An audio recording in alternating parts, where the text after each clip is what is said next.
Welcome to Stallion Confidential. Today's guests aren't your ordinary guest. It's extraordinary. Well, today we're not talking about your average fight promotions. We're talking about a movement. Two guys, Steve and Cristobal, who went from behind the cameras to control a whole spotlight. They started by helping media companies showcase fights, but now they flipped the script. And trust me, they're not here to play promoter. They're here to change the name. This is the New Money Fight Club, a platform for fighters, a challenge to every shady promoter out there. And they'll show it. On May 24th, they're throwing the first ever nightclub fight in the Bay Area's history. This episode, it's about loyalty, struggle, and vision. It's about two men building something bigger than just business. If you're a fighter, a dreamer, or just someone who wants to watch the underdogs take over, this is the one you should not skip. Steve and Cristobal, welcome to Stallion Confidential. God damn, son, that was an intro. Thank you so much. You got me pumped. I know, I got goosebumps there, man. Well-deserved intro for you guys. Well, guys, tell us about the new May 24th first fight in a nightclub ever done in the history of Bay Area. How did that happen? Well, man, yeah, we are launching our new fight promotion May 24th. We're going to be doing it at Pure Nightclub in Sunnyvale, one of the suburbs outside of San Jose, California. How did it happen? It's been a long road. We started a media company about 2 years ago to focus on the fight game. And our focus was definitely going to be the new money, all the amateurs. There's so many amazing gyms here in the Bay Area. As I'm sure you know, you're training at them too. And amazing fighters, lots of amateurs, and just not enough fight events. And, you know, we're spoiled here. There are quite a few great promotions for sure around here. I mean, tonight we'll go down in San Jose and at the Tech CU Arena for a big show. Gilbert Melendez, the Scott Coker show. A lot of pros. They got Chris Cyborg headlining, but also a lot of great amateurs too. And then next week, we're going to have a bunch of up-and-coming amateurs for a Muay Thai fight. And yeah, the whole card is going to be all kickboxing. How do we get in the nightclub? Well, we have done some promotion for a number of other media work for other promotions over the last couple of years. And we went to two different events. One was in LA, where we did they had a fight club and a nightclub in downtown Los Angeles, a really big club. It was like 2,000 people. And that's where we thought, you know, that's pretty cool. And then recently in February, we went to New York and we did some promotion for Flex Fight Series. Flex Fight is maybe it's like the biggest promotion in New York. And they did it in a nightclub on Long Island. And it was a smaller, more intimate club. They had the cage down on the dance floor. And that's where we were talking about, we were going to make moves to build our own promotion this year. And when we walked away from that, we looked at each other and we're like, we got to find a nightclub for the first event, man. It's just a different kind of environment than in, a community center or a gym, or even an arena. Because you got the music blasting, you got the DJ, you got the LED lights. So we found Pure Nightclub, made sure that the ring would fit inside, got approval, from the regulators and our insurance all squared away. And yeah, the owner of Pure Nightclub was really cool about the idea because nobody's ever done anything like this before. And it's going to fit perfectly. There is literally a disco ball right above the ring. Damn. Amazing light show. They got smoke machines and the walkouts are going to be incredible. We're going to have the fighters up above in the VIP lounge the back of the club. Yeah. And they're going to walk down these two staircases into the crowd for their walkouts. What are people going to miss out on if they don't show up? You're going to miss out on the hottest new promotion, man, in the Bay Area. You're going to also miss out on the community, the camaraderie. There's nothing like the martial arts community. Whether you train or not, everybody can respect fighters and what they go through. The weeks of training leading up to the big fight, only to dance in the cage, for 6, 10, 15 minutes. Yeah. They don't see all that stuff, but then, the blood, the sweat, the glory, and the camaraderie. And the Bay Area martial arts, I mean, it's just unmatched. We're just so blessed to be here with some of the best gyms in the world. That's a great one. What was the moment that you decided that you want to switch from media straight to promotions? Like, what was that factor? That's actually a fantastic question, and Steve and I we wanted to kind of address that because we never came into this world into this environment thinking, oh, we're going to do our own fight promotion. Like we had a lot of ideas. You know, we're trying to figure out the business and what the purpose is. But the main heart of it is that we saw that there was a niche in the market in terms of giving light to these amateur fighters, especially as MMA is growing in this country, especially as it's growing not only in, you know, it's not crazy guys fighting inside a ring. Now it's a sport. It's a, you know, we have you have a Combat U up in Sacramento. You know, it's becoming part of the fiber of what makes American sports slowly and surely. So we saw that there's a niche for amateurs. We saw that there's a need to promote the up and coming, the new guys. We wanted to do that first as a media company and see how far along we got. And we were doing a lot of work. We were traveling all over the country. And we learned a lot on that journey and on that process. But we were noticing that in terms of income, as a business strategy, it was not squaring off. And it came to a point where it's like, if we're gonna take so much time, so much effort, and put into media and create something, might as well do it for our own promotion. And we had the doors opened for that for us to actually do our own promotion, and we jumped in it as soon as we heard the call. And Gilbert Melendez said it perfectly. We've interviewed him many times. We met him a lot of times, and he says that we need more fight promotions. We need more. There's so many amateurs out there that need a home, a place where they can showcase their skill, showcase their art, showcase what they've been working on, their grit, their discipline.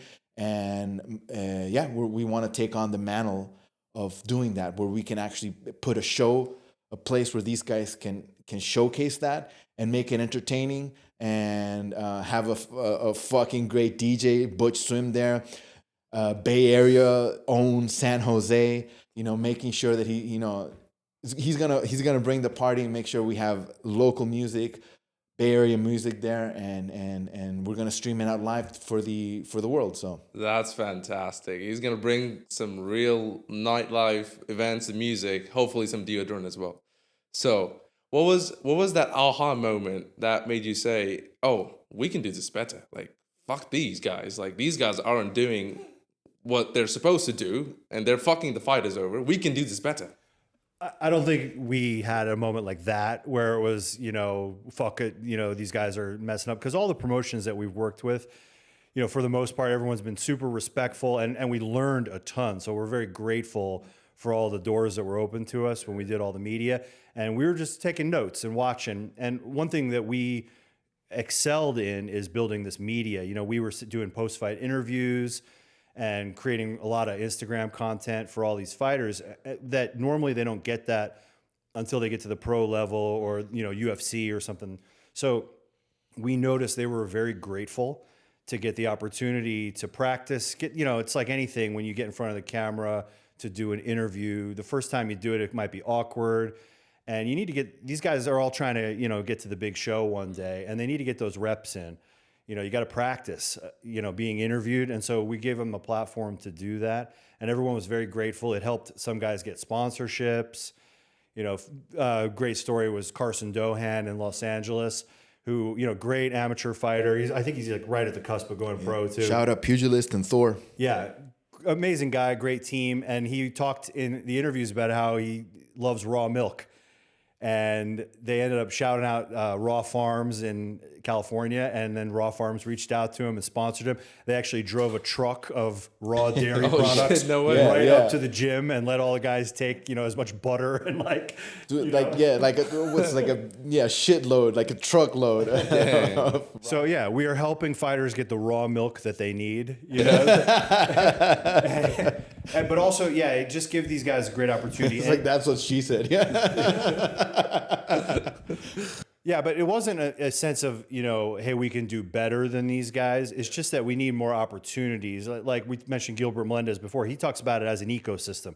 There's so many fighters out there now, and they need more opportunities. And so we have a unique corner of the martial arts market where we're really going to be focusing on the amateurs for now. And then we hope to get pros on the card as we evolve. You know, those pros who are, you know, needing that promotion that is going to give them a lot of shine, help them build more media content and build their profile so that the big, PFL, UFC, the bigger promotions are more likely to give them the call because they've got a lot of great content surrounding, their fights. And also they're on great competitive cards, you know, for a promotion with a good, respectful name. Gotcha. And just to answer that, like, you started this question with like, fuck these guys, fuck these promoters. Like, that was like, I want to second that. That was never that crossed our mind. Yeah. Never did we see anything in especially in the Bay Area fight promotions, the promotions we've been around in the States, where that was the case. Like, all of the promotions that we've been to are absolutely respectful to the fighters. They understand, it is a hard business. It's not easy to do, and we're starting to realize that. We're starting to come into the world, and we're having fun with all the challenges that are happening. But it never came to the point where it's like, we have our own understanding of how to do it. We want to see if it works out there in the market, and if if what we have sowed, and if we reap what we sowed, and the positive, the media and everything, then the show is going to be great, and we're testing it out. Gotcha. And yeah, even to triple down on that point, a lot of these promotions are run by martial artists. Yeah. So there's a sense of honor and, respect for everything. They are there to serve the arts. They're there to serve the fighters.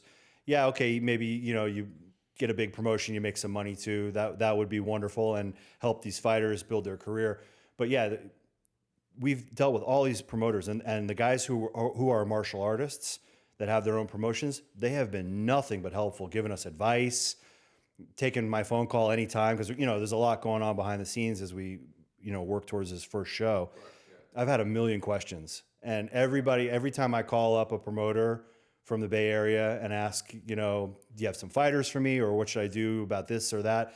They are super helpful. They're not like holding on to the knowledge or holding on to, their fighters even. They're super helpful because it's a whole ecosystem, and we're all here to help and serve the fighters. Yeah, that's one of the things I've noticed about like martial arts community. Like, everyone just wants to give back to the community. Like, people would think who don't box and don't do martial arts, oh, they'd be one of the meanest people out there, but they're one of the nicest people out there. Why do you think that is? I mean, you guys practice martial arts. You've run into probably hundreds, if not thousands of fighters. Why do you think they have sense of that humbleness towards other people? There's nothing like getting punched in the face to humble you, and it's just a fact. Guys who are out there acting all tough and flexing on people and with big egos and, they just want to show off a fancy car or whatever, they never got cracked. They don't really know what it's like to get in a ring with somebody, for rounds and to lose, to really get your ass whooped. And there's just something humbling about the training of martial arts, not only physically and mentally. There is a spiritual crucible that you go through, and it refines people, particularly for young men. It's so important that they're in the gym learning. It absolutely changed my life. I know it changed your life. We've both been on the mat, and in the ring for a long time now, and it's an endless journey. And that humbling process, it goes again and again and again. You always keep that white belt mentality. Yep. And that's why it is. It's just the journey of martial arts has that effect on people where you don't need to flex, you don't need to be tough. You're there to help people. And do you think, even though you, let's say, are in the upper echelon of martial arts, would you still have to earn that right to brag and talk down on people? I don't understand the question, but I'm going to answer it how I understood it. Yeah. There's no, at least from my perspective, there's no point to brag. Yeah. Like, right. One of the things I met rich people, and I met extremely wealthy people. Correct. Right. And there's a difference between both. The guys that are super wealthy, low key, super nice, extremely helpful, very open. And then there's the rich guys that, you know, a little bit snobby, flexing, like you said. And it's the same thing with martial arts. It's the same thing with fighting in the world, in this world, where the guys who know, who understand, there's no need to brag. There's no need. It's like, you know, who they stand on the foundation that they have built, right? They're not standing on a house of cards where they're constantly thinking anything can just break it down. Yeah. So in terms of John Strickland, dude, I love that fighter. He's like one of my favorite fighters. I know everybody. There was a controversy where he beat up Sneeko. I loved it, man. I loved what he did the whole way. Because if you're gonna get in the ring with an MMA fighter, right, and you're gonna be talking, I'm gonna be boxing and whatever. Yeah. All right, let's take it all the way. Like now you know what it feels like, and I think that's great. I had that experience myself, going against professionals, and I got my ass whooped. And it goes back to that humbling, right? You get constantly humbled. No matter how good you get, no matter how experienced you get. You know, I've been doing Muay Thai and BJJ for almost over 8 years now. And like, I remember the first time I got humbled in doing Brazilian Jiu-Jitsu, and it completely broke me. And, you know, I went home and then cried in the shower for a while and be like, oh, damn. But then I got back in the mat. And then it's a constant thing. And now 8 years later, like yesterday, we went over to interview one of the fighters representing from Bay Area Fight Academy in Hayward. And, you know, we did our thing, we interviewed, and then they had the sparring class. And so I jumped in, but I needed to warm up. So I kind of jumped into they had like a small class for the beginners. So I jumped in there just to punch the bags and I'm kicking the bag and I'm talking to the coach, and the coach is telling me, hey, how long have you been doing this? I thought, I've been doing 8 years. And I just, you know, I'm kind of in the moment. I told him, yeah, and I'm still trying to figure out how to kick. You know, and he's like, oh, dude, he says, me too, man. I've been doing this for a long time and I'm still trying to figure it out. And it's like, yeah, we're on the same boat. It's like, it's a constant leveling up, understanding. And you know, you know, people study chess, people study finance, people study different things. Martial arts, it's another thing to study. And it teaches you, because it's a very inward thing. You know, when you look at it, it's outward. You're fighting out. But it is complete opposite. As a fighter, you are constantly looking in, figuring and fixing every little thing, every adjustment that your body does, your mindset does, and yeah, there we go. It's a journey. Yeah, bro. I saw him get humbled last night. Oh, hell yeah! And yeah, I showed up a little late to the gym, and he's already getting warmed up. And I watched it. At least I brought my gym stuff. Where were you at? I got my workout earlier that day. Yeah. No, but I seen him in there. They had the pros on the mat. He jumps in, he's sparring with them. And then afterwards, he's sitting down on the side of the ring, just looking off into space. And I'm like, what's up, dude? And he's like, I'm integrating what I just learned. Downloading everything. What you're saying about Strickland and these guys, you know, talking trash. Keep in mind, they're selling fights too. Exactly. I was going to come to that. Yeah. Yeah. There is an aspect of the showmanship that I'm sure is going into their thinking on that, because you know. Do you think that's important though, as a fighter? Because I mean, we live in an attention-based economy now. I mean, you can brag and you can get people triggered, but you also have to prove it on the fight day with your skills. Yeah. You know, I do one of the gigs that we've got now is for the Flex Fight Series in New York, where I host the Flex Offs, where I bring on the pros on the card and we do quick interviews with them, you know, just 15 minutes. And I've done, maybe 10, 15 of these so far since we started doing it. And I've got a couple more this afternoon to do for their card next week. And it hasn't happened yet where the guys are talking trash. The pros come in there. They're usually respectful. They're all smiles. Some of them are maybe a little bit more serious, but they have a mutual respect for each other. So yeah, you'll see that there's people who excel at it, like Strickland and Connor, and that's just their thing. They're good at it, and everybody likes seeing it. But you know, ultimately, I think probably 90% of fighters just want to get in there and let their fists do the talking. And it's about being genuine too. Like when you listen to Conor McGregor, he's selling fight, but he's not selling fights at some, you know, YouTuber or like, he's being Conor McGregor at that moment. Of course, he's taking it to like 11, but you know, like it is still Conor McGregor. And same with Strickland. It's like he's not what you see, what you get. You're getting Strickland full on, and he's selling fights, and he's putting butts in the seats, and that's 50% of the game in terms of the fight promotion. Yes, you're a martial artist. Yes, bow down, all the stuff, and but it's a fight. It's a fight to see who. And Joe Rogan always puts it best every time he explains it. It's like I'm paraphrasing right now because I remember, but it's like basically a chess match where it's like a chess match with dire consequences. You're constantly playing that game back and forth, but the consequences are extremely dangerous, high risk consequence, and so it's a fight, but it's a fight for everybody to come see, enjoy, be entertained, scream, laugh, get angry. It's all part of the emotion. It's all part of the thing, and we're doing it in a nightclub, so hell yeah. The trash talking is interesting, and maybe we'll see some at the weigh-ins, and that's when the tensions are really high. A lot of it is like a psychological aspect. You can look back. Ali Foreman is a great example, right? Ali's like getting in his head for weeks beforehand. They go to Africa, and George Foreman said he was like freaking out because everyone's chanting, Ali Boumaye. And yeah, he was terrified to walk out there. And Ali, there are people that excel at this, but I think it's also strategy, like Conor getting inside Aldo's head. It's another aspect if you can already win the fight before they walk in there. I've been on the receiving end of that too. When I had a boxing match a couple years ago, and the weigh-ins and the face-offs, this guy was talking crazy trash to me. And all the other fighters were there kind of being respectful, but like my opponent was just laying into me. And when you're on the receiving end of that, I was trying to be respectful, but it was definitely, it is unnerving. It's definitely, I like watching Conor and these guys do it. But yeah, when you're actually in there and someone's like up in your face, calling you a pussy or whatever, you're just like, huh, okay. Well, how did you react to that? Like, what was I kept calm. I didn't, respond to it. I just sort of smiled and, got it. And then, but I will say that once the cage door closed too, I got tunnel vision, and I thought about making him pay for everything he said. But didn't you want to get back at him, like get into his head because he's jabbing at you? That's your first initial reaction to defend yourself. So, let me get back at you too.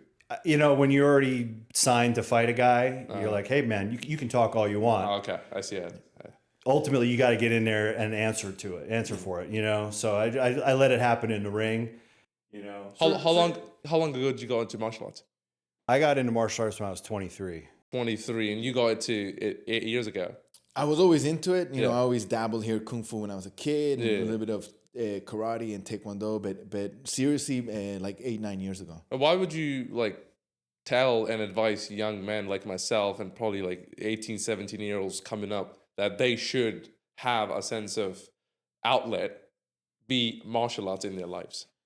Before we jump into the question, I just want to add on to the trash talking and stuff, because you asked him hey, about the trash. Why didn't you trash talk? I just want to preface this with all love. Steve is not a professional. He was doing this as a boxing match, correct. To challenge himself, and you murked that dude. But when you get to the professional levels, right now you're talking about what's the next chess move in terms of how you play psychological warfare, right? So that's when the pros have a little bit of an edge in terms of how not only are we playing chess inside the ring, but how are we playing chess outside the ring in terms of how is that psychological warfare and the trash talk and stuff. So that's a next level. Maybe that's a question you should ask a pro. Like if you ever have a pro fighter, that would be a great question for him, like how to deal with that. And in terms of martial arts for the youth, that's up to the parents to figure out. I'm not going to tell any father how or mother how they should teach or develop their own children. That's for them to figure out. Everybody's responsible for their own family and their own livelihood and the education of their kids.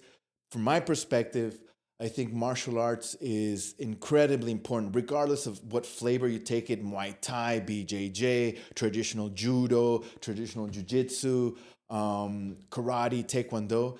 As long as it's a legitimate professor, teacher that is there to teach them how to be disciplined, teach them how to be respectful, teach them about honor, but also about how to defend themselves and not let them be pushovers. that is great for everybody to learn, regardless of what age you're at. Either you're at 43 or either you're just getting in there at 3 years old. So it's a life lesson that you can always learn at any time, any age. And the earlier and the sooner you learn it, the better. Wouldn't you, from also, I would like to know from your guys' perspective, like if we do push martial arts in schools and high schools and stuff like that, would that keep violence off the streets and bullies off the streets and so on and so forth? Well, yeah, because you're going to get that humbling effect that we talked about. Right. You know, you have an outlet, and then also if you're getting ragdolled in a wrestling class, you know, you get an understanding when you put an arm bar on somewhere, you get choked out. You know, you experience that yourself. Like, okay, there's violence, there's street brawls, there's like guys who have pull guns or whatever, like they're gangsters or something like that. But when you actually have like hand-to-hand combat with someone through getting tapped out over and over again or getting cracked with a hard cross, that there is this effect where you realize, oh, this actually, I could really hurt another person, and a compassion builds in you. That again, it's like part of these a million wonderful benefits to training martial arts. So. And I would have to disagree with you. I don't think that it should be up to the parents. I think it should be mandatory. 2-3 years Dagestan and forget. Tell him. Especially for the young guys. Put your girls in Brazilian jiu-jitsu. Bring to Dagestan 3 years. 6 hours a day, Spartan style training for the boys. When they're 7, they leave their mother and they go. And they train like soldiers. Yeah. Getting them all to black belt proficiency in like BJJ or judo, wrestling. These are the best, in my opinion, probably the best things to give the young people. With the wrestling and judo, learning how to throw and how to take falls, that gets a little bit more difficult to train as you get older because it's a little tougher on your body. So getting that out of the way when you're young, getting some boxing proficiency. I feel like it should be like learning to drive a car. It should be part of a standard education, especially if we're trying to, make America healthy again now. Like we got to get this integrated into the school system, just like they're doing in Sacramento at Combat U, where you can actually study MMA as part of your school curriculum. That's incredible, And that's the first program of its kind. We got to go to their inaugural event a few months ago at Sacramento State. It was amazing. These guys who are they're college students, but they've been taking courses in MMA, wrestling, BJJ, some kickboxing. And then they got in there and they did amazing. They're competing against actual amateurs from reputable gyms. We need to see more of that integrated into the educational system. And no wonder, like talking about America's health system, we're the most obese country out there. America and I thought it was like some small island in the Guam Pacific or or whatever. Guam or something. They're just giant fat guys. It's an American territory. though. Okay. They send the same GMO wheat over there. So yeah. if we want them, we can take them. But I mean, we can go into even a deeper conversation in terms of like how to, because if you think about sports in America, I didn't grow up in the States, but the number one martial arts that's being taught all over in America is wrestling. Like it is a legitimate martial art. It is the queen piece in terms of MMA. Like every MMA fighter, every gym we go to, they hone in, harp in about how important wrestling is. And that is the number one martial arts that's being taught all over the United States, all over high school, all over elementary school, all over college and universities, and it's it's a little bit sad that there's no outlet for them afterwards. They either go MMA or they either go WWE. But in terms of how can we open more doors? That's not just only basketball. That's not just only football. That's not just only baseball. That there's avenues, not wrestling. That MMA starts going to the mix. That Brazilian jiu-jitsu starts going, bring back judo.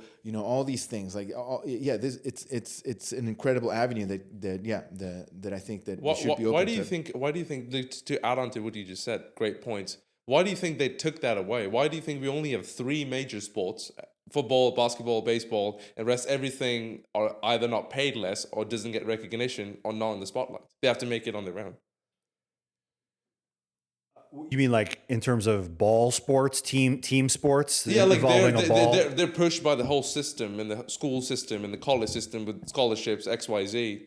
But when it comes down to martial arts, it's not treated as the same. It's because it's not new. Like martial arts in America is not something like if you talk to baseball guys, like it's been around for over 120 years. When you talk about basketball, it's been around forever. When you talk about football, it's an incredible old tradition. The reason, like I remember, I think listening to a Joe Rogan podcast or something where they're talking about how football came to be because whoever started it was thinking since there's no more war, civil war is over, we need something to keep this man.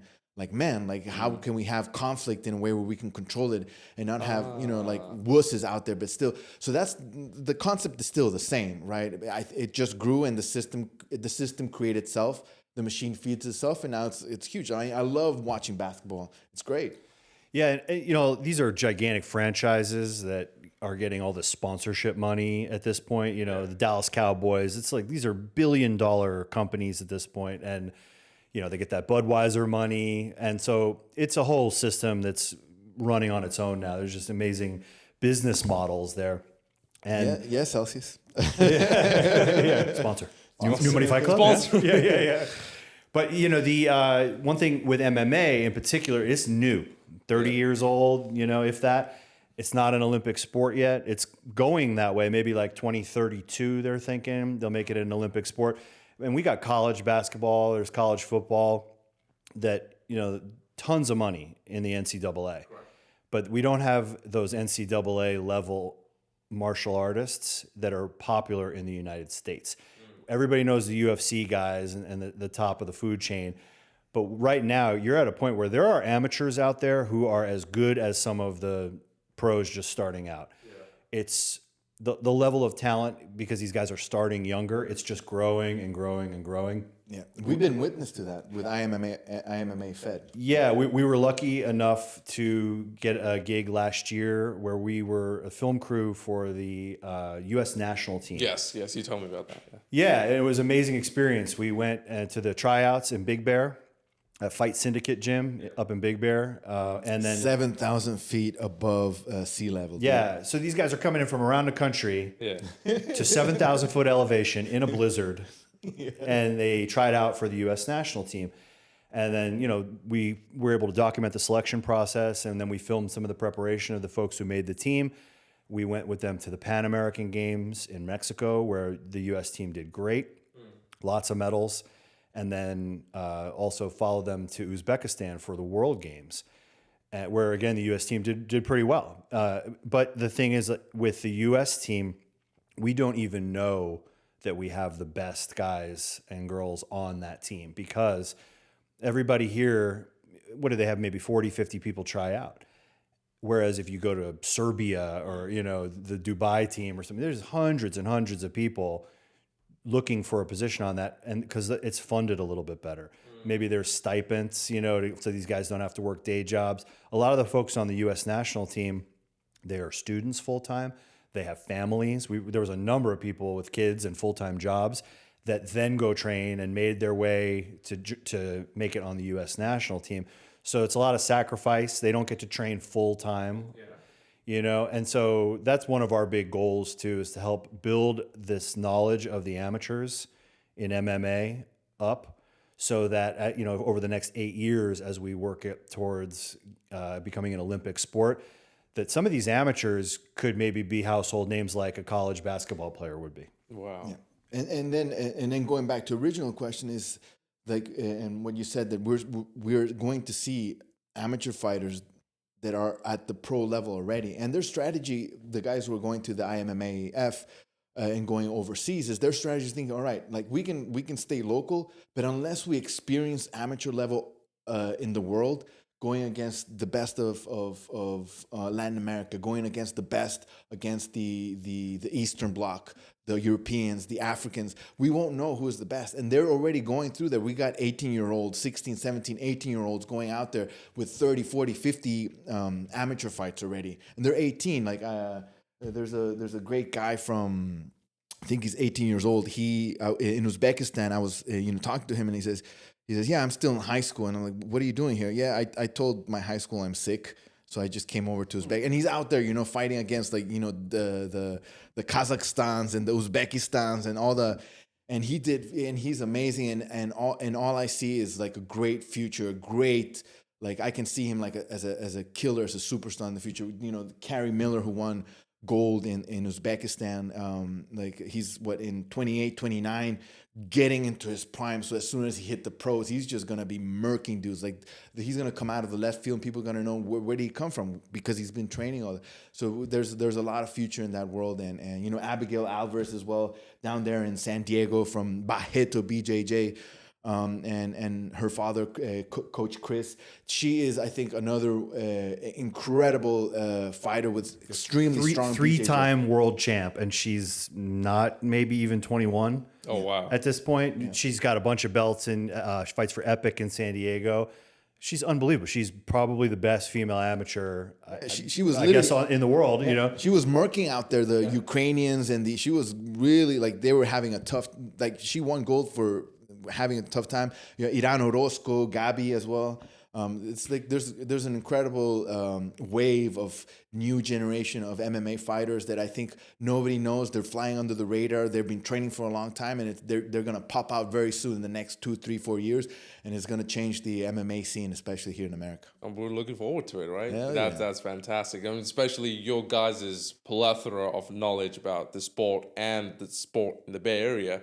That brings me to my next question, which would be, how is New Money Fight Club is different in terms of helping the fighters? As you said, like it's going to put amateurs on the fight card and give them the spotlight that they deserve. But what can they expect? Like, what do you guys promise to come out, like to bring out from New Money Fight Club as a promotion team? We have a background now for the last couple of years doing all this media. So what a lot of promotions had us step in to do, they had to maybe put on a great fight card, have an amazing fight night, but they needed help with the media, doing the post-fight interviews, social media content. There's a lot of value to that in this, like you said, it's an attention economy now. And the fighters really value it. The promoters really value it. So we already have gotten pretty good at that, I will say. And so when you fight on a New Money Fight Club show, you're going to get a great fight. It's going to be a cool venue. We're going to do it in a nightclub. We're going to find more unique venues to do this kind of stuff. But you'll also get a lot of media coverage as well. Professional level media coverage, good interview after your win, some social media content leading up to the fight. We're really going to focus on this complete package where it's not just a fight promotion, but it's also, a complete package with a whole media service, suite of services as well. Again, to serve the fighters and help them in their career. I see. And also, why do you think, what's the hardest lesson you've learned in this business so far? Moving from media team and now in the promotion, what are some challenges you guys are facing currently? I know there are a lot. Like we talked behind the scenes. Time management, dog. Like it's like I have my own business. Yes. Steve has his own job. Yeah. So we understanding how to time manage that it's a whole different thing. And we're running like not only a promotion, but there's a media aspect to it. So there's a lot of things going into it, and so for me, it's just figuring out how to do that, how to become lean in terms of managing my time, reducing the waste that doesn't need my time, and just figuring out how to best move along the project. Yeah, gotcha. Big challenge. Well, there's a lot of unknowns here because the show's next week. Yeah. So, and that'll be our first one. So we got to get through that, and then I'm sure we're going to be putting out a lot of fires, fight week coming up and at the night of the event. I've observed this at all the other shows we've been to for other promotions. A lot of things can change last minute. The matchmaking has been wild. We got 19 fights scheduled. We got fights dropping out. We got guys getting injured. We got guys giving nonsense excuses why they can't fight. Yeah. And then I got to, shift things around and make a few tough decisions here and there. Yeah. The matchmaking, there's just so much that goes on behind the scenes of a fight promotion that we're learning as we go. And luckily, we've had great mentors in this, other promoters who have helped us out with some good advice and given us their blessing. And so we don't really know how it's going to go down fight night, but we have a huge team helping us out. Yeah. Cristobal will be handling all the live stream stuff, and Yeah, for everybody, we are streaming live on Soleil Streaming, and yeah, I have a fantastic team. I have the fortunate because I've been in this media industry for over 15 years. I was able to get my good friend and mentor in the world of film. So he's helping me out. He's helping us out with the whole live stream. So we're gonna have cinema level cameras in there as well. So we're gonna get great footage, and that's gonna be streaming there. We have a great team. One thing I learned a lot was letting go.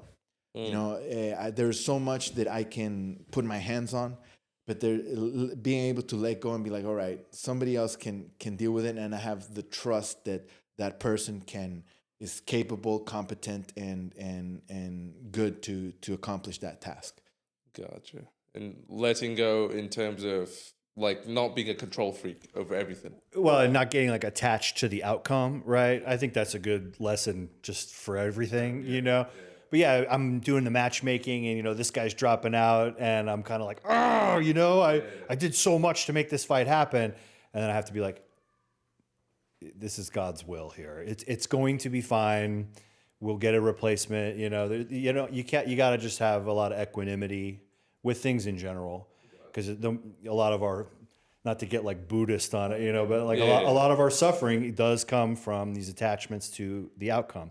So all you can do is push forward, and you're always going to get hurdles. There's always going to be problems, and just learning to handle that stuff with a balanced way, not getting upset one way or another. And that also includes not getting too elated and excited with the victories. You just got to handle stuff in a very steady pace, because like a laser, just stay focused on it, and the things just will unfold for you correctly as long as you're on the right path. Gotcha. Yeah. There's a fantastic way to put it. I think the word you're looking for is to become Zen. Zen. Sponsor of this video. Let's also talk about Zen a little bit, right? Yeah. So let's interview you for a second, man. So we've known AJ for a little while now. Awesome boxer here in the Bay Area, and he was nice enough to jump in and do a little media with us too at some of the fight events. You've come along and done some interviews and everything. It's been awesome having you tap in with the team sometimes. But your company, Zen Zone, is awesome. If you haven't, if you're not mouth taping before you go to bed, you're missing out on all that, excellent nitrous oxide buildup in your blood, and and all the nose strips as well. So you're building this awesome company, and then you were cool enough to sponsor. You're our main sponsor for the first event. Thank you for allowing me to do that, because I was going to bring that to, because now you talk about behind the scenes and how much you have to go through as promoters in itself. But again, you are giving your best. You're going, if the limit's 100%, you guys are going like 200%, like giving all of it. How can companies and local companies, probably drink brands and all of that, can come to this event and help you guys out? Like, what can they expect out of this? Well, if you want to sponsor, if you're interested, if you feel like you got a brand that would do really well with the fight community audience, which is vast. It's not just fighters. There's just fans too. Everybody appreciates this stuff. We're always looking for sponsors. There are tons of brands out there that could get recognition and get their name out there as supporting a new promotion that's trying to do something unique, that's helping the local community here in the Bay Area, but also, nationally and internationally, putting the shine on these up and coming fighters. And as our promotion grows, and as these fighters, like we're talking about, these Abigail Alvarez's, these folks who are going to become the next, Ronda Rousey or something, you could go along with them for the journey and sponsor our promotion as we grow, sponsor these fighters as they grow. There's tons of opportunities for that. So if you've got a brand that you feel like it would make sense, DMs are always open. Let us know, and we'll be happy to put the shine on your company as well. Where can the audience find you? Like, if you want to shout out your IG page, YouTube page, and all that? Yeah, it's New Money Fight Club. And our fights is New Money Fighting Championship, and MFC 1 is our first event next week, May 24th in San Jose. So yeah, I'm plugging it every chance I get. It's gonna be fun. Like before I looked into the whole pamphlet and everything, like I know these guys personally, and I know the real definition of hard work is something I learned through them, and I really admire these people. As personally, me be able to sponsor the show and support it in any way, shape, or form is a true honor. And thank you for allowing me to do that. It's great to partner with like-minded companies, So yeah, we're very grateful. Thank you. So, well, this is something that we usually do on the podcast, and it's called the Stallion's Rapid Fire Round. If you guys are up for it. I mean, it doesn't have to be rapid. It's like this or that, but in one word or one sentence, whatever you guys want. So, one fighter you think is a mad overrated right now? Overrated. I plead the fifth. Yeah. I have a respect for anybody who gets into that cage. You are in the 0.0001% of human beings if you got the balls to get in there. So just doing that makes you a beast. So yeah, I too much respect for these guys. I see this room's getting a little hot, so let's do it. So who would you what would you support? Like, because again, martial arts have its own place, like jiu-jitsu, boxing, Muay Thai. Like they're good at their own places. But if you have a son, and you have to put them in one martial arts in order for self-defense, protecting themselves, or probably protecting their loved ones, what would that sport be? And the main only reason is self-defense? Self-defense. Like a street fight and stuff like that. Not in the ring, but for themselves. Oh, that's a good one. I probably some of the Filipino knife fighting. Oh. Yeah. I would just if we're just talking self-defense, I think that's a great one because it combines punching, it combines a little bit of judo, grappling, and it all and fuck man, if you know how to wield knives and slice people up, that's some serious self-defense situations that you're getting in there. I agree. The Filipino martial arts are incredible. The footwork teaches you so much. That's definitely. Yeah, that's it. And people sleeping on Filipino martial arts sometimes, but it's deep. They have a vast amount of knowledge, and we're pretty spoiled here in California. There's some really great teachers. I'd say for kids, you gotta do BJJ, wrestling, some grappling style, and maybe a little bit of boxing. I'm a little partial to judo myself. Learn how to throw and take falls because a lot of injuries happen on the way down to the ground. So if you can put the gi on, get in a BJJ school or a traditional judo school for kids, I think that's... Man, judo's rough. You were giving me lessons the other day. Damn, I never tapped into that arena of judo, but it's real raw strength. The art of knocking someone out with the earth. You know, a lot of the catastrophic injuries that happen, some of the worst injuries we've seen in like the hundreds of fights that we've been at are when the takedown happens. When someone falls, they put their arm out the wrong way. I broke a bunch of ribs in a competition once in a routine takedown where I was actually competing. We're going at it, and something I had done a million times in the gym. But when we were actually fighting and we hit the mat, we went ribs to ribs, torso to torso, and I just cracked. So weird stuff happens on the way down. Once you're on the ground, it's a little more of a controlled environment, and boxing, okay, you might get sucker punched, but yeah, learning how to fall and learning how to have good takedown defense, I think that's a good way to avoid a lot of catastrophic injuries. There's many people that you get cracked and they fall down, they hit their head on the curb or something. Now that's manslaughter. So I think learning to fall. And that's self-defense. It's not like a guy's going to come at you with a machete. Correct. It's more like you're going to fall off your bike. You're going to trip, and rather than making it a lot worse than it has to be, if you can learn good ukemi, the falling arts, I think that's like the ultimate self-defense, from dumb stuff that you might trip or something. And speaking about self-defense, number one, self-defense, all time, common sense. Common sense, yes. Period. Don't be there. I agree. If you had to pick one martial arts for the rest of your life, would it be jiu-jitsu or boxing? I want my goal, and this is for me, is I'm right now a blue level BJJ, and it is so deep. There's so many techniques and so many ways you can branch out that I think Brazilian Jiu-Jitsu is the one that I will keep going on for the rest of my life.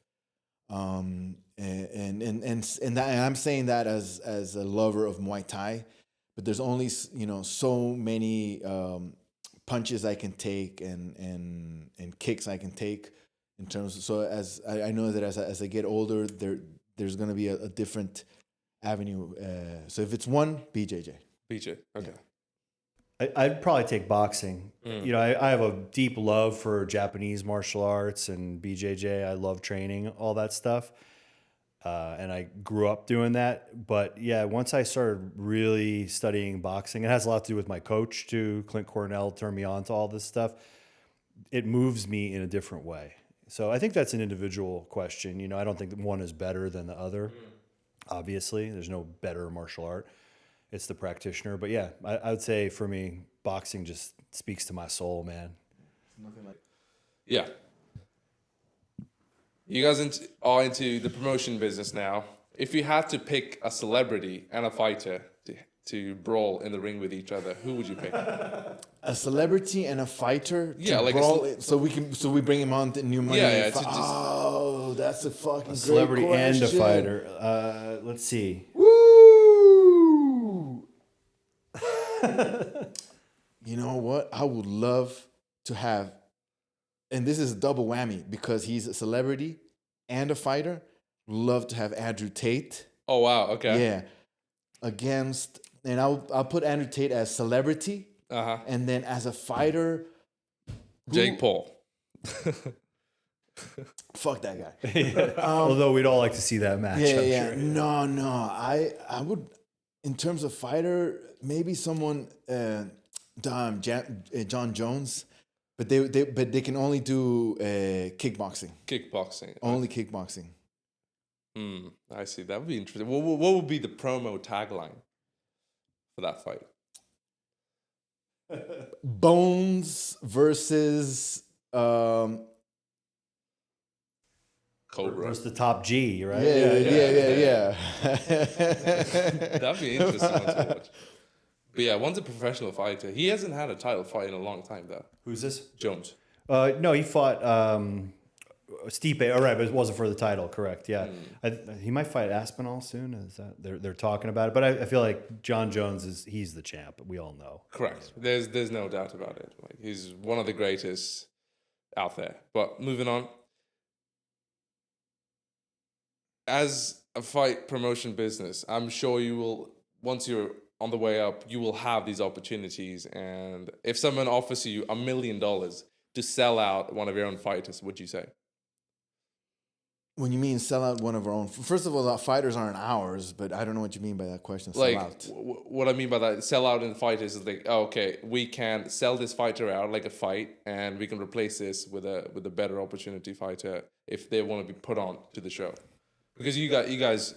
You mean like we've signed a guy, he's agreed to fight, he's gone through a whole camp, Yeah. and then all of a sudden, last minute, some celebrity fiiter wants. And because it makes you guys more money, and like as a promotion. Hey, no, you got to keep your word. You know, obviously, if it's like a last minute thing, you know, there are exceptions to. But yeah, if someone signs the deal and they do that camp, then no, that wouldn't make sense. You know. No. Yeah, makes sense. Morals and ethics, I think, should be up there, especially in this business, because people get fucked over a lot of times. If there's $1 million to give out, then there's another $1 million to give out. So we're not gonna lose our integrity and our respect because the first $1 million didn't come our way. Hey, if some celebrity wants to get on our card, that's a pretty good sign that we're doing the right thing already. So it'll come again. We'll get you on the next one. Yeah. What's that? What's going on, AJ? You're looking strong there. What's up with that? All right. Have you got into a bar fight over a girl or over a chick? Have I ever gone into a fight over a woman? No. I've gotten my heart broken by girls before, but Oh, wow. never got into a fight. No. Francis Ngannou versus John Jones in a room. Who's coming out alive? John Jones. Yeah, John Jones. That'll just be he'll take him down and maul him. Yeah. Last time you got hit, like actually rocked, and what skill you wish you had after analyzing that scenario? Keep your hands up. Yeah, I got rocked in sparring. I think we were doing 12 rounds on a Sunday one day, and I got hit with a right hook right here and got knocked out on my feet. Quickly, I recovered and finished the round, but yeah, afterwards it was just like, bro, your hands weren't up. So that's the skill. Yep. Yeah, the last time I got rocked was a straight right hand to the face, to the nose, and then a hook. It rocked me. It was my first AMI fight, and it's because I wasn't looking at his right hand. I was overconfident. But actually, didn't you get hit with Rolling Thunder recently? Oh, that's right. I got hit by Rolling The Thunder. leg? Like the flip, the thing that Gaethje does, and the heel comes down. You know? Yeah, I got hit right here. Yeah. No, Yeah, like, what did you learn from getting hit by Rolling Thunder? Dude, no, like, it's one of those things. Like we first of all, we were fooling around. It wasn't like malintention or anything. We were just, sometimes you just fuck around as you're sparring. But he landed perfect, like right, the heel perfect, landed right where my bone met the skin, and it just 11 stitches later, I was feeling it. But it's the same thing. Hands up, like be aware, that anything can come anytime, anywhere, any moment. So it's more about like self-preservation, and keep that awareness at all times. Big lesson with all this stuff is that fighting is gambling. And Yes. martial arts just increases your odds maybe a little bit. You can get, most of the time, if you're in some real conflict, you're going to be scared. You're going to be surprised. You're not going to be warmed up.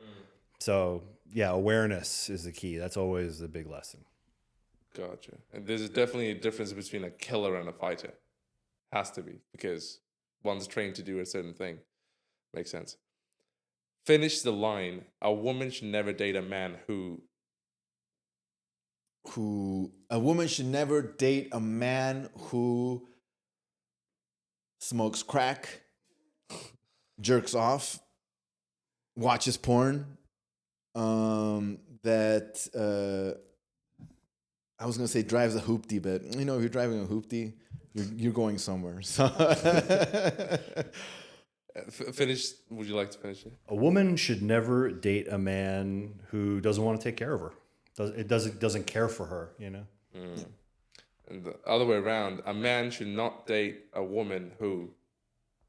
oh fuck, let me take the long list I got back. Oh, really? Dude, this comes into like a bigger discussion, but in general, like, is she a hoe? Period. Yeah, never. Women should it's the same answer, she should want to care for him and nurture him and make his life easier, see his goals and want to support him, because that's really powerful if you have someone like that. She really cares about what his goals are, and she's there to support and enhance that. If she doesn't want to do that, she's got her own thing going on all the time, and there's like some competition, that's a huge red flag. Life is tough as it is for both genders, only two, and what is the purpose and the end for everyone, right? It's like either do you want to die alone and unhappy, or do you want to die with a family and being nurtured and caring for someone, right? Regardless of the journey in between, right? How you got there, like what's the purpose for each one of us? And I think that in the end, like if everybody thinks that way, we'll have much more healthy and better outcomes in terms of relationship between man and woman. Gotcha. Yeah. Would you say like your generation has a bit more of that conservative side of like viewing the world than mine? I'm 39, Yeah. turning 40 this year. I have a different view. I'm a little bit different from my generation, especially the American millennials, because I grew abroad most of my life and I traveled around as a kid, grew up in different countries. So I got to see different things. are we more conservative? Yeah, a little bit more, because the more we move forward in time, like the more liberal it got. Yeah. But it's, at least from what I'm listening and hearing, is like the Gen Z now is becoming much more conservative. You know, the pendulum is swinging the other way. No, I think, at least from my perspective, in terms of my peer, and especially here in America, they're very liberal, extremely left leaning. So yeah, at least that's what I see in my perspective.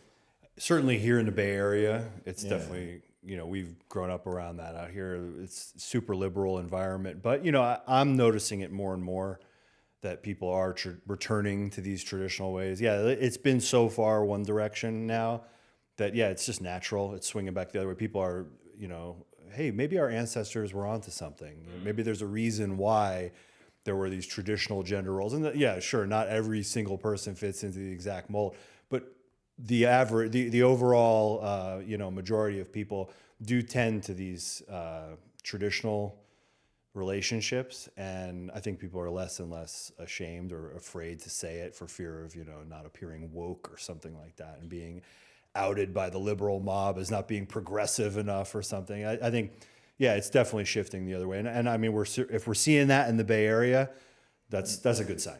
Good sign, gotcha. And why do you think it went totally absurdly to the left, where there was one moment we thought there's no point of coming back? Like, propaganda to destroy the family unit and the country. The family unit's a really strong part of what builds a strong country.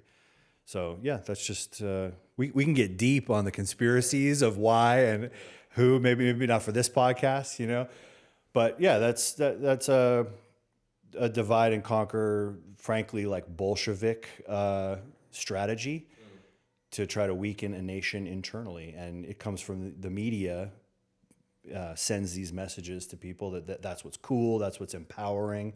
And now you're just seeing, a lot of messed up families and people coming around to the fact that, like, they're just unhappy for, buying into that kind of propaganda. Yeah. I am very fortunate to have an incredible father, an intellectual man, a philosopher, and he always taught me trust but verify. That old Reagan saying, who knows where it came from, but also, like, when we're being told something, why is it that we're being told this? Is it true? How can we verify it? And I forgot the main reason for the question. Oh yeah, family unit. Let me go back to it. Yeah. And one of the things, he's been a family educator for decades and decades, and he's always been telling me since I was a kid, like the core, the foundation for any society is the family unit. Period. You can't change it. It cannot be changed. Like, it is what it is. There's oughts and is. This is an is. And for a society, you always start with the core, man, woman, family,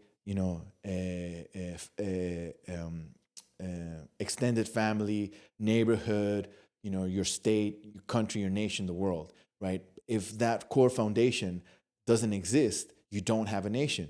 What you have is a group of NPCs, that are just moving along by the whims of what their emotions are being carried away. Why? Because the family unit has been completely destroyed. There is no father figure in terms of what a true father figure is, and there is no mother figure in terms of what like a true mother figure is in terms of traditionally that guide that family and create healthy, mentally healthy, physically healthy, and emotionally stable human beings anymore. And if you don't have emotionally stable human beings in a society in terms of like a percentage, that society is going to have massive struggles in the future. And then we're seeing that slowly. Like, I think the woke thing started creeping out, at least for me when I started seeing, was when I moved to America in 2013. It wasn't that hard, but I had a giant culture shock when I moved here, and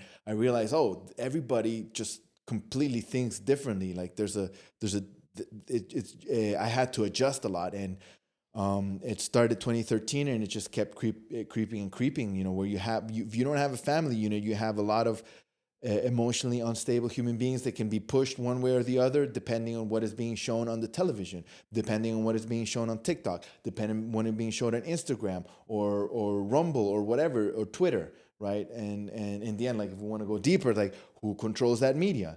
Who is the one that's pushing the algorithms? What is being pushed onto the general population? Like in the end, everybody's responsible for their own person. Everybody's responsible for their own mind and their own health. So you are responsible to be able to adjust and adapt who you are and become a human being, right? So if you want to take your ingestion, your input from the media and from what everybody else is talking about, fine. But I am not going to do that. I'm going to make sure that I am capable and competent to understand what is around me and make the best decision, the best chess move for my life moving forward. And I urge everybody to do the same thing. And talking about that, connecting back to, that's great, firstly, that you mentioned, and you got a lot of depth to use character as well. That brings me to, you don't have to answer this if you don't want to, but that brings me to a question that, why do you think, or is that the reason that Indian community or the brown community is rate highest in terms of annual income versus the blacks? The browns, the blacks. Well, one thing that's interesting about, like, what I admire about your family, you know, like we're talking about the family unit and the strength of a culture. You know, there's this idea in the U.S. like, oh, when you're 18, you're out on your own, you know, or these kids, they go to college, they take big debts, and now they're stuck in this, you know, with massive debt, huge interest rates, and they don't even have jobs waiting for them when they get out. The job market is different. The economy has changed so much from like the boomer times that it is harder and harder than ever for young people to make money. And they're moving out. They've got, you know, you say you have 4 kids and now they're all paying different rents somewhere else.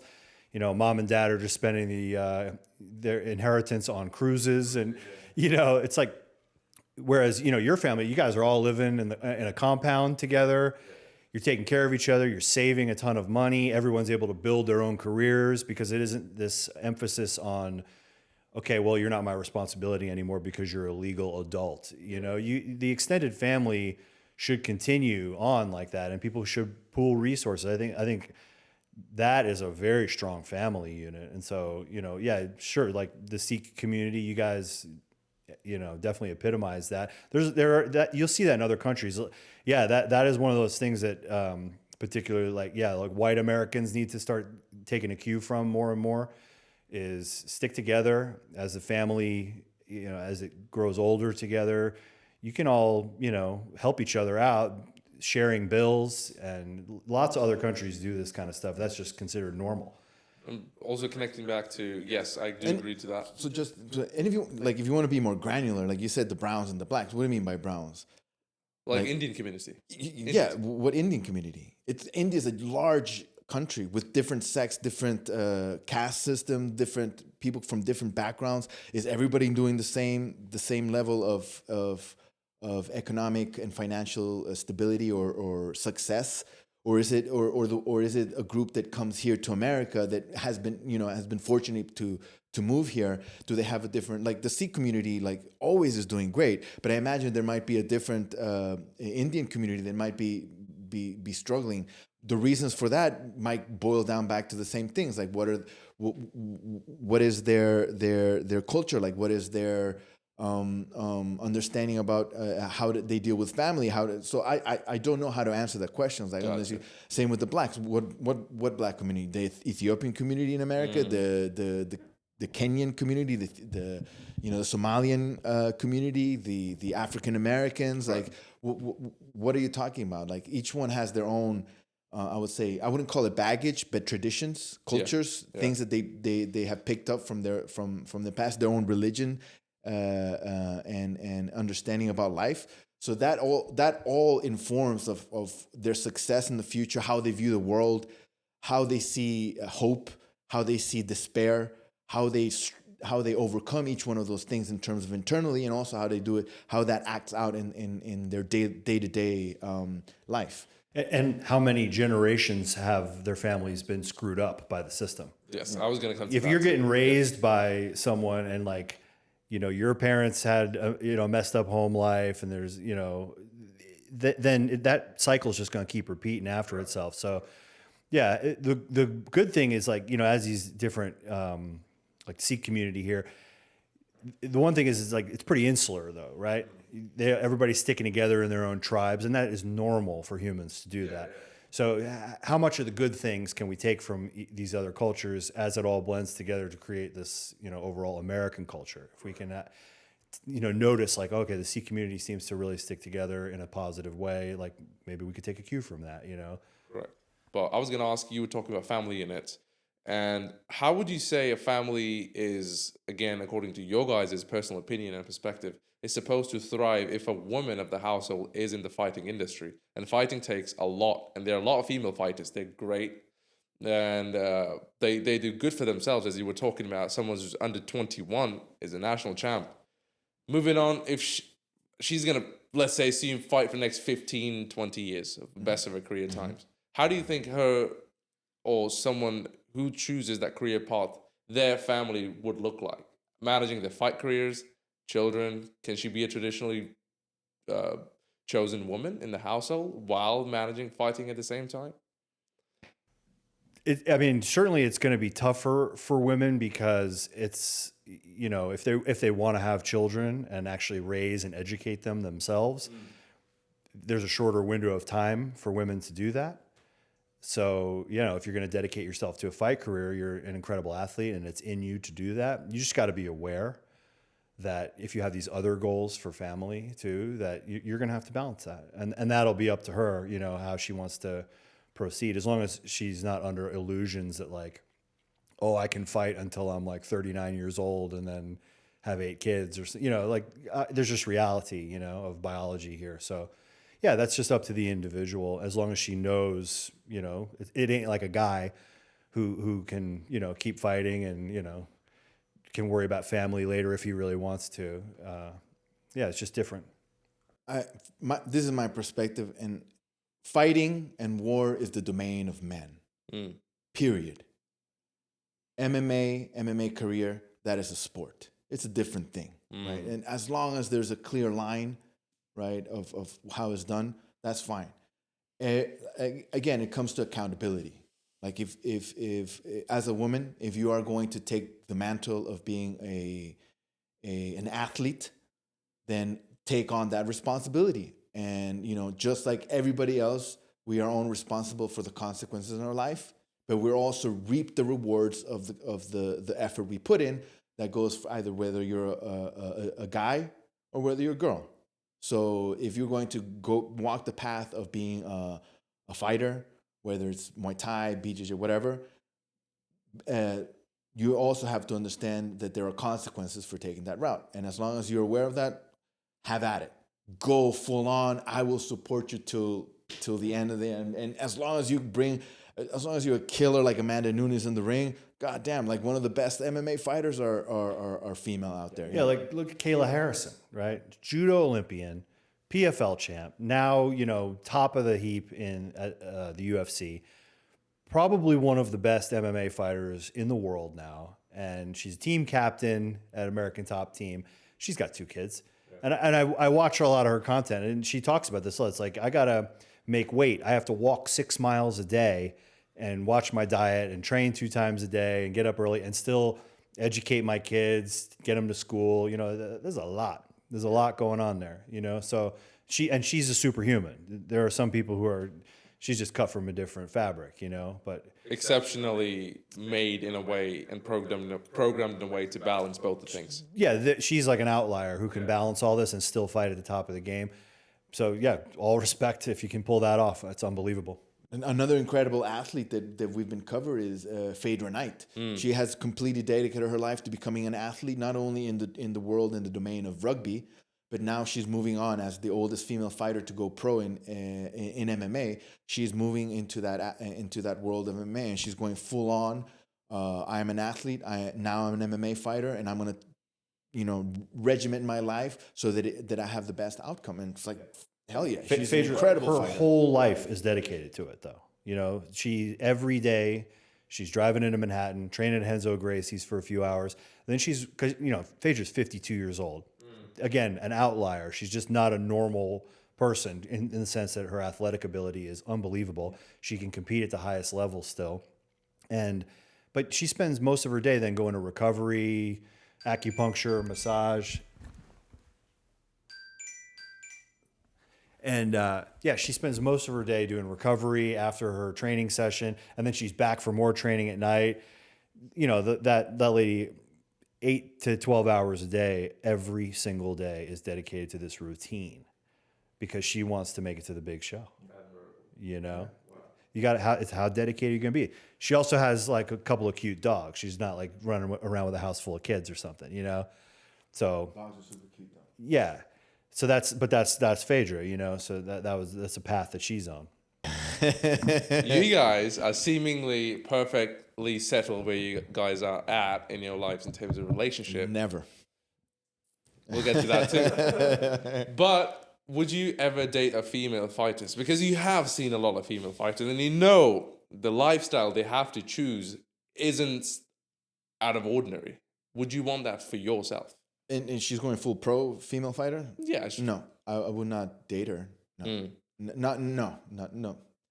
Absolutely. Like as a teammate, hell yeah. Like, friend, support all day, every day. But dating and serious, no, not interested. Gotcha. Yeah, I don't think that would be my thing either.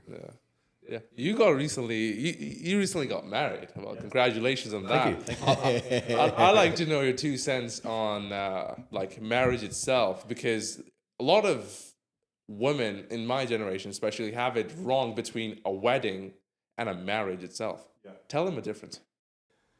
Well, like Cristobal's dad said, trust but verify. Or my dad would say to me, I have a new girlfriend, and he'd be like, continue the vetting process. You got to say in a Long Island accent. My dad doesn't really have that Long Island accent. Yeah, but Stevie, listen, you got to continue the vetting process, okay? No, but like a marriage, it's a sacrament, if you will. I was raised Catholic, so there's a lot of reverence around that kind of stuff. But a wedding is just a party. When you actually marry somebody, you got to understand, you're both there to take care of each other and support one another in the way that they individually need. It's not like this equal thing where you're exactly the same. You need the same things. Like she's going to need a whole different, a whole world of support that is different from the kind of support that you're going to need. So yeah, you just got to vibe with the person and make sure that you can trust them. I mean, what's different than a wedding? To really focus on your question, marriage is, a commitment to take care of somebody and stick with them through, the seasons of life. Yeah. And there's a lot of beauty in that, but it certainly isn't something to just jump into because you like the idea of some cool wedding. And, I was with my girl like 9 years before. I was like, all right, I've trusted, I've verified, she's great, phenomenal. Like we get along great. She's unbelievably helpful with New Money Fight Club behind the scenes. She's doing everything I need, in terms of social media and, helping me out with, there's so many things that she is thrilled to help me do. And so, that is somebody who is there to support me and help me out. And she loves doing it. So yeah, it's like, that's why, it made sense for me, not just in that, but in many, many other things, where a marriage made a lot of sense for me. And she was never like, oh, I want this $1 million wedding online that you see in, I want these cars, this is flowers a certain way, this venue. That's corny, Yeah. Guys get roped into that kind of stuff, and they know in the back of their mind, like, this is not right. Right. Why do they suck it in, though? Like, why are they like, oh, shit, I have to go with it? Because you're afraid of hurting a woman's feelings. Checks out. Sometimes it's important, though. Don't you guys agree? Is what? Like to just hold her accountable and say, okay, this is wrong, even though it hurts you, but I have to tell you, this is not the right. Yeah, but that's where the idea of like, okay, if she really wants this thing and she's just obsessed with the fanfare and the show of something, and she's getting upset or emotional about it, then you got to weather that storm, man. It really is true. Like, women are emotional and men are a little more logical. And so if she's got, she feels a type of way about something and is reacting, you got to be firm with what you want. And either she's going to calm down and say, okay, you're right, and allow you to lead in the direction the relationship needs to go, or she ain't going to do that. And then, okay, good luck to you. It's been an honor. Thank you. And then from my perspective, like, coming clean, absolutely, I am a divorced man. When I was going through that, it completely broke my heart, but it doesn't change the main message about what marriage is. Why are you getting married? Number one and only number one is to create a family. Correct. To have kids. Other than that, it's not a marriage, right? It is either a situationship, a relationship. You guys are, whatever names and labels they want to put it, but it is not a marriage. Yeah. Right. In terms of having a nice, fantastic wedding with all that thing, why are we doing that? The only reason why there is this great, incredible festival around the marriage is because you are telling the world that both of you are deciding to come together for life to create a new generation, a new family. And you want to rope in and bring everybody who is part of that lineage, from the side of the women and from the side of the men. And everybody's coming in unison and together to honor and respect and start with the right foot forward in that journey. That is the purpose, at least from my understanding, of why you're having a wedding. Religious people and Christians and Catholics, it's a sanctimony between God and the two, so it's more religious. But in the end, that's the main point. And I think it's celebrated that way in all different cultures and blah, blah, blah. I think it's been twisted and transformed into something else right now, where it's like, party for party's sake. I've done a lot of wedding videography, and so I've seen wild parties and everything where the purpose of why they're getting married is not aligned to what's happening in the actual party. But I don't know if that answers your question. Oh, it definitely does, because there are a lot of misconceptions out there among people, especially these days. Oh, and by the way, if your man gets you a fucking 24-karat diamond ring and in a lavish party with thousands and thousands of guests, have at it. Enjoy it. It's fucking great. Yeah. But if you want to enjoy it a different way, in a small party, like, every wedding is an individual, and the only reason is to kind of sanctify that relationship, and it can only be done with how the two who are getting married want to celebrate that. So yeah. Gotcha. And I'm sure you have children. You have a daughter. Yeah, I mean, my family story is different too. I had a kid really young when I was 20 years old, like my first serious girlfriend, and got kind of like roped into the shotgun wedding thing. And, it was not a good move. At the time I wasn't ready for any of that. So, I raised my kid essentially like single dad, and just like had a few girlfriends here or there. So,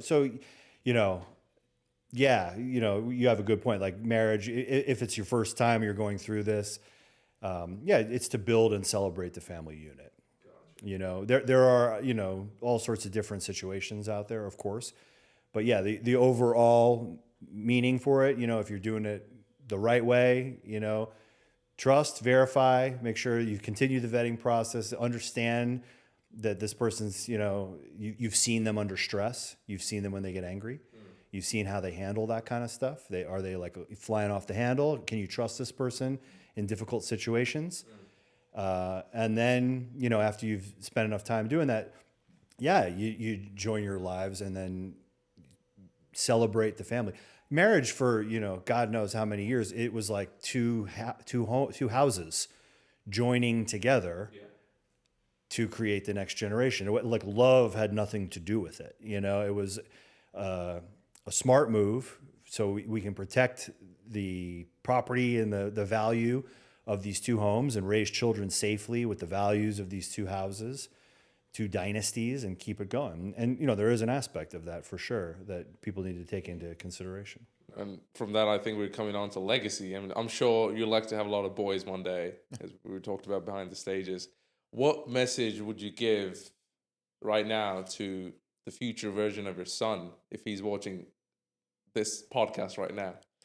The future version. How old is he watching? Yeah. Let's say late teens. Cristobal the dad. You're going to tell your teenage son in the future. Mira, escúchame, amigo. If it's my son, you're on your own, dog. I'm sorry, my bro. I will help you as much as I can, but you have your own journey. You have your own path to follow. It is when you are born, you have been giving the blessing, the enchantment, the fortunate encounter of being alive in this world, and from then on is up to you to carve that path to what you want to create for your future. I am only here as a foundation for what you want to do. And this goes regardless of how old you are, whether you're 6 years old or you're 27 or 84. Life is a beautiful blessing for you to enjoy, have an adventure. But when you're looking back, when you're 80, 89, 98, 127, be proud of what you have accomplished, built, and have created for your own legacy and generation. Wow. Admirable. That shook me to my core. What would you like to say? Advice to a teenage son watching in the future. It's like, don't let girls get you off that path. Make it about you. Focus on building yourself for a long time. And then when relationships, you find worthy women when you've already built yourself. Focus on yourself first. This is what I ask every guest on the podcast. If you had a movie series, a documentary of your own lives, what would you name the movie?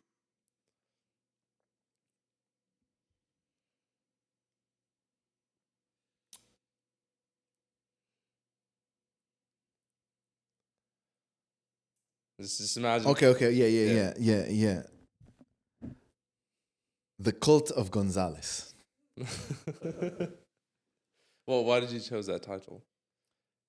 Well, wait, let him answer. Okay.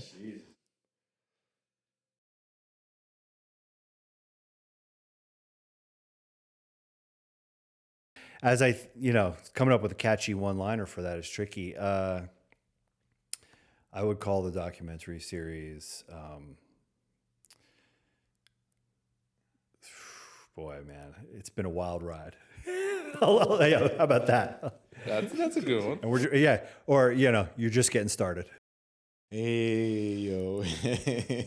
That's a great one. Well, I know, you can separate the phases of your lives. Imagine every day you have a camera on you and you've been recorded and documented every single step of the way, your struggles into building something great. And a purpose for you guys to build something right now is the New Money Fight Club, the promotions. And we're looking forward to the May 24th, the fight night at Sunnyvale. And any last message to the audience? My message is I want to absolutely be grateful, truly, truly grateful for all the support we have gotten from Fight Promotions, Steve Barnett, Scott Coker, Gilbert Melendez, Crew Sam, and many, many, many other more. Don Sabe Mohammed, and all the fight gyms in the Bay Area that came out in droves to support and offer candidates for the fights. Big shout out, and you could probably speak more about this, but shout out to Team Black, because those guys are on point. You need a fighter? No worry, here you go. Yeah, just 100%. All the great advice that we got from the other promoters, the gyms, and of course the fighters. I want to shout out this guy too. He's my brother right here. We've been on a wild journey for the past few years. I learned a ton from this guy in martial arts. we beat the hell out of each other too and spar, and keeps us honest. And we've traveled around the world together. And so, yeah, we're building something very exciting together. We got this brotherhood, and, AJ, you're along for the ride too.